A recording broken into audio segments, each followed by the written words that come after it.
All right, you sick fucks. Let's get down to brass tacks and dissect this mountain of data you've dumped on us. Okay. It's all about the distribution of wealth. Right. Basically, who's got the goddamn cash and who's Yeah. getting screwed. Yeah.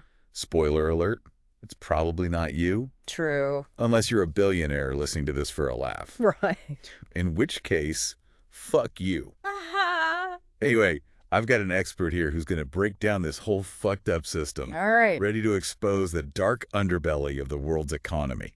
Let's do it. Okay, so first things first, let's cut the crap. Sure. When we say wealth, we ain't just talking about your measly paycheck, right? Definitely not. Wealth is about what you own, not just what you earn. Yeah. Think houses, Uh-huh. stocks. Okay. That vintage Star Wars collection you're hoarding. Right. All that shit minus whatever debts you're drowning in. So it's like the whole enchilada of your financial worth. Yeah. Not just the chump change you pull in each month. You got it. Right. And the way this wealth is spread around, What about it?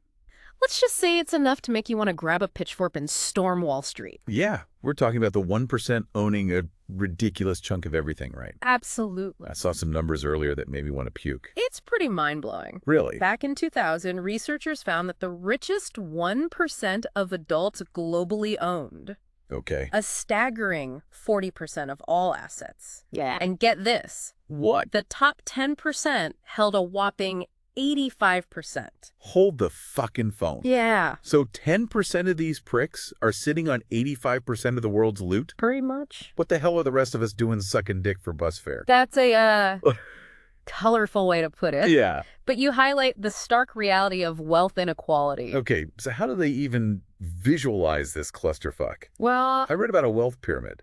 mhm. That's some Illuminati bullshit? no Illuminati here. Just No. cold, hard data. Right. The wealth pyramid is a way to picture this mess. Okay. Imagine a pyramid, right? Yeah. At the bottom, you have a massive base of people. That's most of us struggling to make ends meet with barely any assets. Yep, stuck in the goddamn basement of this pyramid while the elite are partying it up at the penthouse. Basically, Right. as you move up the pyramid, Yeah. the levels get smaller, representing fewer people. Okay. But those lucky bastards hold exponentially more wealth. Wow. So at the very top, you have a tiny group of motherfuckers Right. controlling a vast majority of the world's wealth. It's like a global pyramid scheme, except nobody signed up for this shit. Yeah. And guess who's always losing? It's a system that perpetuates and exacerbates existing inequalities. And to make matters worse, COVID-19 was like a steroid injection for the rich, wasn't it? It was. While we were losing our jobs and wiping our asses with old newspapers. Oh my God. Their stock portfolios were probably going to the moon. It's true. The Really? pandemic deepened existing inequalities. I see. Many of the super rich saw their assets skyrocket Yeah. thanks to government policies and market trends. It was a brutal reality for those already struggling. Talk about adding insult to injury, right? Yeah. Like, hey, you're poor and about to get evicted. Right. Here, have some more suffering. It definitely raised serious concerns about the resilience and fairness of our economic systems. Okay, let's get into the nitty-gritty of how they actually measure this economic clusterfuck. Okay. I saw something about a Gini coefficient, Uh-huh.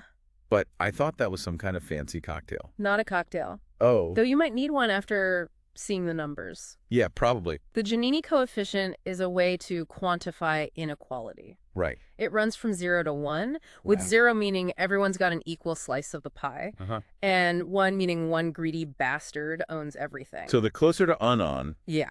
the more fucked up the wealth distribution Yeah, is. nailed it.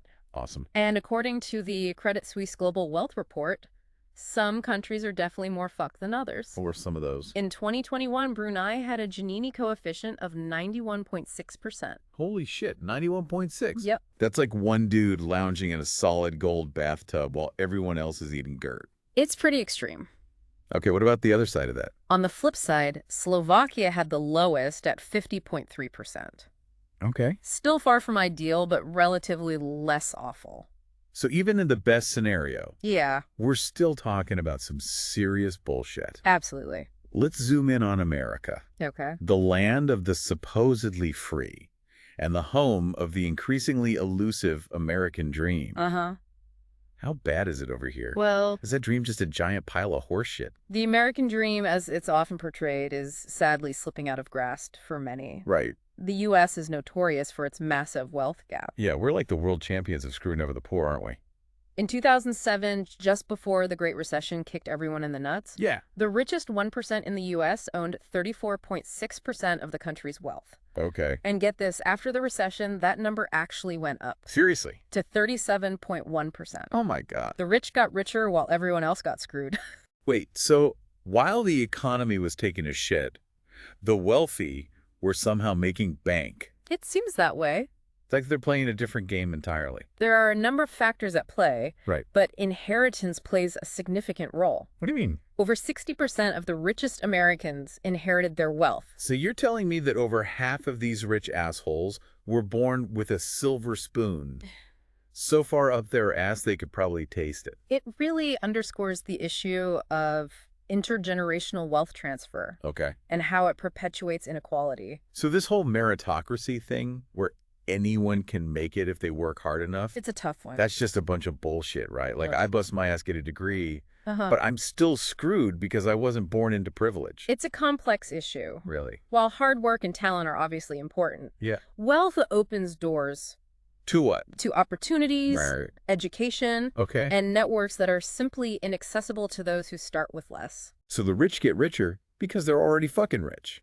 It's a cycle that can be difficult to break. That's some seriously fucked up logic. It raises questions about what merit even means in a system that's so inherently unfair. Okay, so we've established that the wealth gap is a gaping goddamn chasm, Right. and it's getting worse. It seems to be. But is there anything we can actually do about it? Well, Or are we all just destined to be wage slaves while the elite sip champagne on their yachts? throughout history, there have been attempts to address this issue. Like what? Things like property redistribution, Oh. wealth taxes, Okay. progressive income taxes. Yeah, those sound great in theory, but don't they usually get shot down by the very people who benefit from this whole rigged system? You're not wrong. No. There's often significant resistance to such measures, Right. especially from those who stand to lose the most. It's like asking a vampire to donate blood. A good analogy. Yeah, right. It's a constant battle, but it's important to remember that change is possible. So how is it possible? It requires a combination of political will, innovative policies, and a fundamental shift in how we think about wealth and fairness. So are we just fucked then? I wouldn't say we're completely fucked, Okay. but it's definitely a tough uphill battle. Right. It's about creating a system that fosters greater economic opportunity and mobility So who? for everyone, Right. not just those born with a silver spoon up their ass. Okay, so it's not just about redistributing the loot. It's about changing the whole goddamn game. Exactly. All right, let's dig a little deeper into this shit. Okay. You're saying there are actual reasons why the rich keep getting richer, There are. besides them just being greedy, power-hungry assholes. Greed definitely plays a role, Yeah. but it's more complicated than that. Okay. There are systemic factors that contribute to this wealth concentration. Like what? One key element is the correlation between wealth and access to high-paying jobs. Think about it. Rich families can afford to send their kids to the best schools, give them connections and internships, basically setting them up for success from day one. So it's like a rigged game where the rich are playing with loaded dice, It is. while the rest of us are rolling with crusty old pennies. It creates a cycle where wealth begets more wealth, Right. making it even harder for those without those advantages to climb the economic ladder. So you're telling me that even if I bust my ass off and get some fancy degree, Well, I'm still screwed because I didn't come from money. it's not about devaluing hard work, Okay. but acknowledging the systemic advantages that wealth provides. I see. It's like a head start in a race where some people are already halfway to the finish line. All right, so we've got the trust fund babies snagging the cushy jobs. Uh-huh. But what about those who do climb the ladder through sheer hard work and talent? That's a good question. Don't they often end up wealthy, too? They can? Isn't that proof that it's a meritocracy after all? That's another piece of the puzzle. Those with high incomes, Right. earned through hard work and talent, have the potential to accumulate wealth. But here's the catch. What's that? High income doesn't guarantee wealth. Oh. It depends on how that income is managed. So you're saying it's not just about how much you earn. Yeah, exactly. It's about how you play the money game. Studies show a correlation between wealth Okay. and what economists call a low propensity to consume. What the hell is that? Basically, wealthy individuals tend to save and invest a larger portion of their income, It's like allowing their wealth to grow even faster. okay, that makes sense. Right. If you're already rolling in dough, you're less likely to blow your cash on frivolous bullshit. Sure. You're thinking long term, right? Like, how can I turn this pile of money into an even bigger pile of money? Precisely. Wealthy individuals are often in a better position to delay gratification Okay. and invest in assets that appreciate over time, Like what?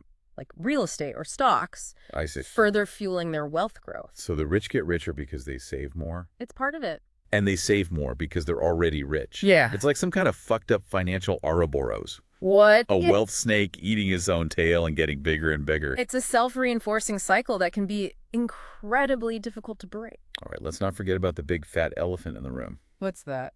The role of the government in all this? Oh, yeah.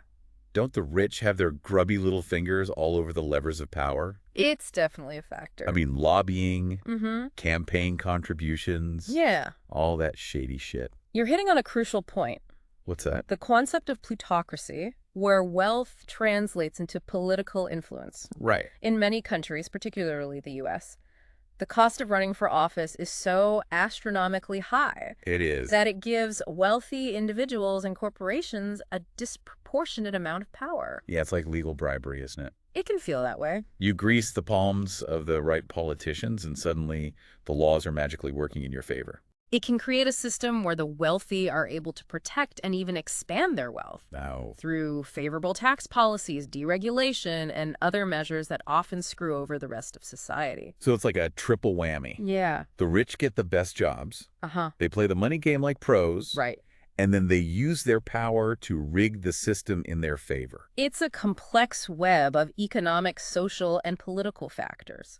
It's almost starting to sound like a conspiracy. It's not necessarily a deliberate conspiracy, Oh, but well. rather a complex web of economic, social, and political factors that have created this concentrated wealth dynamic. Okay, so we've painted a pretty bleak fucking picture here. We have. But are there any forces pushing back against this tide of inequality? Absolutely. I mean, throughout history, people haven't just sat back and taken this shit right. There have been and continue to be movements and policies aimed at redistributing wealth and promoting greater equality. Or what? Things like wealth taxes, That's it. inheritance taxes, Uh-huh. progressive income tax systems, Right. social safety nets, Okay. and investments in education and public services.